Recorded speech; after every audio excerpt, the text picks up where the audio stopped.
Clue today news కు స్వాగతం.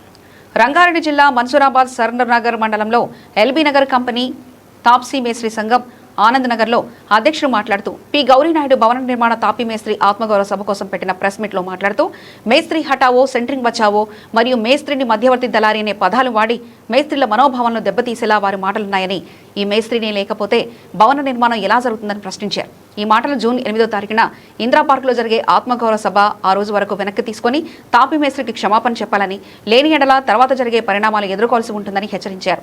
ఈ కార్యక్రమంలో ముఖ్య అతిథిగా కమాండ్ల ఐలన్న, రాష్ట్ర అధ్యక్షుడు తాపీ మేస్త్రి సంఘం కొప్పుల నరసింహారెడ్డి, మాజీ కార్పొరేటర్ మన్సూరాబాద్, అలాగే కమిటీ సభ్యులు అధ్యక్షులు పి గౌరీనాయుడు, ఉపాధ్యక్షుడు ఈ కృష్ణ, కోశాధికారి K Naresh, executive number P చిన్న, పి రమణమూర్తి, ప్రధాన కార్యదర్శి బి రవి, ఎం రమణారామనాయుడు, వాసుదేవ్ కృష్ణారావు తదితరులు తాపీ మేస్త్రులు పెద్ద ఎత్తున పాల్గొన్నారు.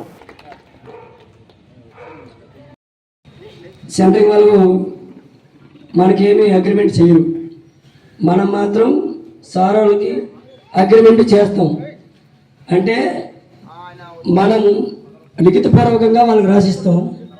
వాళ్ళకి మనం ఏం చేస్తామంటే నమ్మకం అనే ఒక నమ్మకాన్ని కదా, మేము 30 రూపాయలు ఇచ్చినాం కదా ఇదివరకు. మనం ఇప్పుడు ఒక్కసారి 51 రూపాయలు అంటే ఎంత పెరుగుతుంది? 21 రూపాయలు పెరుగుతుంది. 21 రూపాయలు నీకు పెరిగిందంటే మేము 350 రూపాయలు మేము స్క్వేర్ ఫీట్ చేస్తున్నాం. ఇప్పుడు ఇంటి ఓనర్ దగ్గర ఎంత తీసుకోవాలి? 450 తీసుకుంటేనే పడతల పడుతుంది. ఇప్పుడు ఇంటి ఓనర్ అని మీరు ఇట్టమంటారు, ఇంటి ఓనరు ఇల్లు కంప్లీట్ చేసుకోవాలన్నా ఆఫ్ చేసుకోవాలన్నా? వాళ్ళ లెక్కల ప్రకారం అయితే కంప్లీట్ చేసుకోవాలి, ఆపేసుకోవాలి. మన లెక్కల ప్రకారం అయితే ఇంట్లో పోయే విధంగా తయారు చేయాలి, అంతే కదా? అయితే ఈ రకంగా వాళ్ళు రేట్లు పెంచుకున్నారు. ఓకే, రేట్లు కూడా ఎప్పుడు పెరుగుతాయి, ఎట్లా పెరుగుతాయి అన్న కూడా మంచిగా చెప్తాడు అన్న విషయాలు. నేనేమంటున్నానంటే అటమీకి ఒక లేబర్ తీసుకొని తెస్తామా? మంచిగా మధ్యాహ్నం దాకా బాగానే గట్టిగానే పని చేస్తాడు. మధ్యాహ్నం నుంచి తిన్నాక నాకు ఇంటికి రేట్లు పెరుగుతాయి చేస్తా లేకుంటే ఇంటికి పోతానంటే మనం రేట్లు వేస్తామా? ఇప్పుడు సెంట్రింగ్ పని కట్టున్నది. మనం ఒక అగ్రిమెంట్ ఇచ్చినాం ఇంటి ఓనర్కు, అవునా కదా? 350 రూపాయలు అగ్రిమెంట్ ఇచ్చినాం.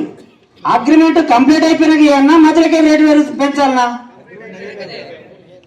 మరి ఇవన్నీ ప్రజలకు అర్థమయ్యే విధంగా ఉండాలి.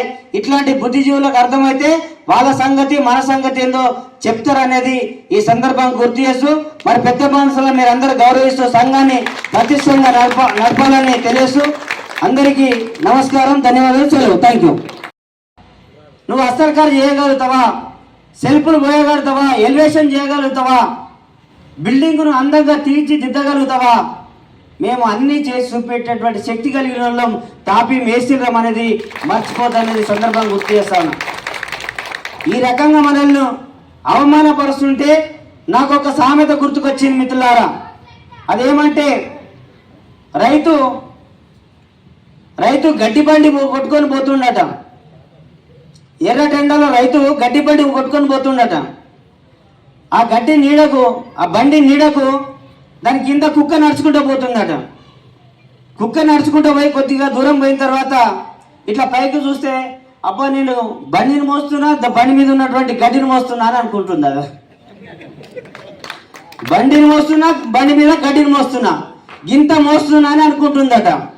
అట్లాంటి పద్ధతి ఇవాళ సెంట్రింగ్లకు ఉన్నదనేది సందర్భం గుర్తు చేస్తా ఉన్నా